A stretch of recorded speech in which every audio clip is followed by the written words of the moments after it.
Hi, this is Seth Thompson. We're covering March Madness here at BRsq. Today kicks off the Sweet 16 round, so we're going to break down the matchups. First off, we have number 1 OSU taking on number 4 Kentucky. I have OSU winning this one. I actually have them going all the way. I think they're too complete of a team to get knocked out this early. They got people like John Deaver on the outside hitting threes, Slowinger down inside with the post moves. You also have David Lighty hitting threes the other day. You've got Buford out there who can hit them. They're a tough team. Kentucky's a good team. Should be a close one, but I expect OSU to pull it out. Next up, we have number 11 Marquette taking on number 2 North Carolina. There again, this one could be a close matchup. North Carolina's put up a lot of points in the tournament so far, but they've given up a lot of points too. The biggest difference in this game is going to be rebounds. North Carolina averages 6 more rebounds a game than Marquette. I think the rebounding edge could give them the edge in this game and that they could win it. Moving on to the next region, we have number 1 Duke taking on number 5 Arizona. I have Duke winning this one.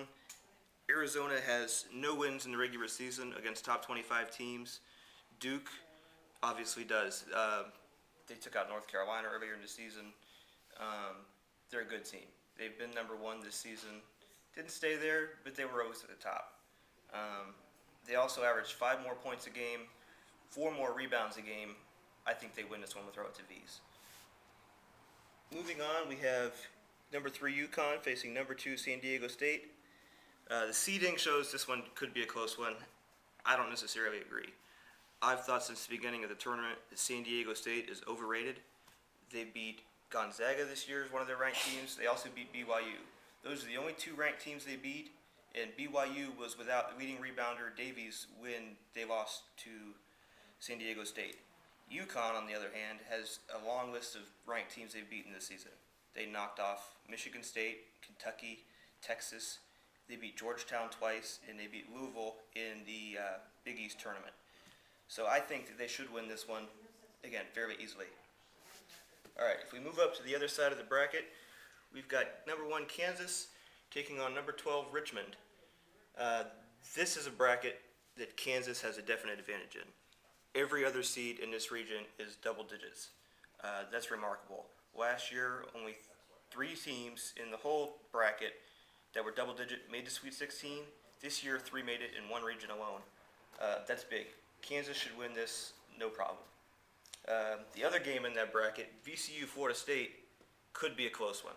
That's going to be a good game. VCU didn't do a whole lot in the regular season, but they have been hot in the tournament. They've got that pressure defense, leads to a lot of transition points. I think that's going to be a key in a very close game, and I think they're going to come away with the victory.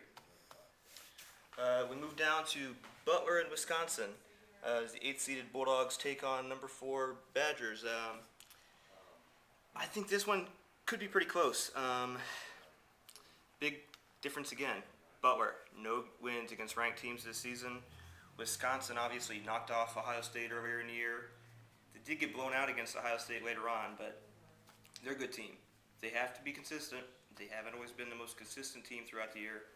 If they can go out and do what they are able to do, they should win this game, but could be a good one. Last game of the Sweet 16, we have number 3 BYU taking on number 2 Florida. I got Florida winning this one. I don't think it'll be all that close. I think BYU is hurting without Davies, their leading rebounder. Florida's been shooting very well in this tournament. They're shooting 52% from the floor. They're shooting upper 30s, 3-point range. I think their shooting is going to carry them into the Elite 8. Once we get into the Elite 8, we'll have, if these matchups pan out, Ohio State, North Carolina. There again, I think Ohio State is too deep to get knocked out of this tournament, especially earlier than the Final Four. Next region on, we would have, if these matchups again pan out, Duke and UConn. This one's tough. Duke's a good team. UConn's a good team. I just don't think that Duke has been consistent enough this season to pull it off. Something's been telling me this whole tournament Duke's going to get knocked out. I think UConn's the team to do it. If we move on to the other side of the bracket, Kansas, again, easy road to the Final Four. All double-digit seeds. I think that their depth is finally going to stymie VCU. I think they're going to get knocked out of that tournament. And then moving on down to Florida, Wisconsin. Again, back to Wisconsin's consistency problems. I think that is going to allow Florida to beat them and advance to the Final Four.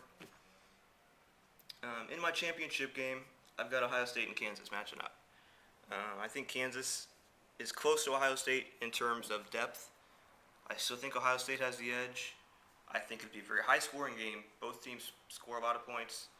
Not necessarily the greatest defense. I think it'll be a close game, maybe 5-point difference, but I got OSU winning it. So, for BRsq, these are our consensus picks. We did a panel here. Myself, Amadeus Smith, and Jerry O'Brien made up some picks. This is generally what we have going on. Let us know what you think. Thanks for watching. Be sure to follow us on Facebook and Twitter.